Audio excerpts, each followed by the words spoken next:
If you've been sitting at your desk all day, hunched forward, or rounding forward constantly to pick up things, pick up your children, you probably have a fairly stiff thoracic spine. So that's kind of the part of the spine that's basically from the waist up to that neck area.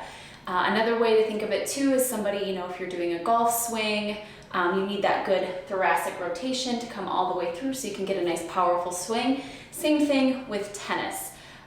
So again, if you're somebody who enjoys those sports, but you tend to live a fairly sedentary lifestyle in front of a desk, these exercises are going to be super helpful for you. And they're one of my favorite. They feel so good on my spine, on my back. So I'm just going to show you how to execute a couple of those today. So you're going to want a towel or a block, something to potentially put between your knees. You're just going to come down onto your side. And you can just support your head under that arm. And what we're really paying attention here to is that our hips are stacked. Okay, so a lot of people tend to kind of have that top hip pull back. So before we even begin any movement, you're gonna bend those knees somewhere around 90 degrees and then make sure again that those hips are stacked. You're gonna bring that top arm out in front. And if you're doing this on the floor, obviously that hand will rest on the floor.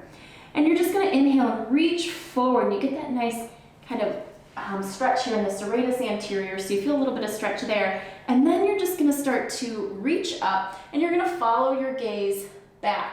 Now, the big thing here is that we're only gonna go as far as we can to keep those hips stacked. So a lot of times people will compensate and they'll just pull that head or hip back to get that arm back. And we wanna keep those hips stacked so that the twist is happening in the spine, in the thoracic spine. So, I'm just kind of starting my day. So I'm fairly tight here. So in order for me, this is kind of my limited range of motion. So once you kind of find that limited range that you have, I want you to just hold it. And you can extend your arm, whatever feels best, or keep it bent. And you're gonna take a deep inhale. And if you want, you can bring the hand here and put something under your head, or just let your head come down, that's fine too.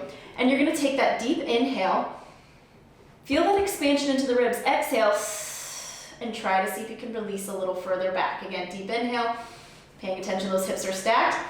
Exhale, try to release a little more. Deep inhale, exhale, and just kind of continue until you really think, you've reached that point where you feel that nice stretch and your hips are able to maintain that forward position, that squared to the front position. And it should feel really nice. And make sure you do both sides and then just kind of hold it and allow that spine and that thoracic spine, just find that little twist, that opening, and with those deep breaths. So that's an example of a passive stretch, which can be really great. It has its place. But active stretching sometimes can be a little more effective. It can kind of help set those muscles in place.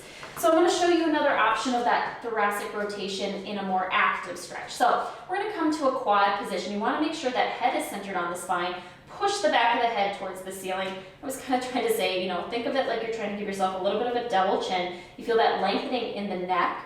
All right, and you're just going to take one of your hands, you'll do both sides, place it behind the head. Now make sure you're not pushing your head forward with that hand. You're just going to kind of place the fingertips there. All right, and your abdominals are strong. We're in that neutral spine, and you're just gonna find that rotation here in that thoracic spine. You should feel the squeezing around the scapula, around those shoulder blades, and then exhale, think elbow to wrist. Inhale, we find that nice opening of that rotation, and exhale, down. And again, we're focusing on not letting the hips push to the side as we find that rotation. We wanna keep those hips squared right over those knees, and exhale as we twist. And you're gonna find that that's more difficult. You're gonna feel much more muscle activation in the back, which is really great because again, we're strengthening those muscles while we're working on that thoracic rotation. So give it a try and notice the difference in how you feel after. Make sure you do both sides and how you feel with that thoracic rotation afterwards.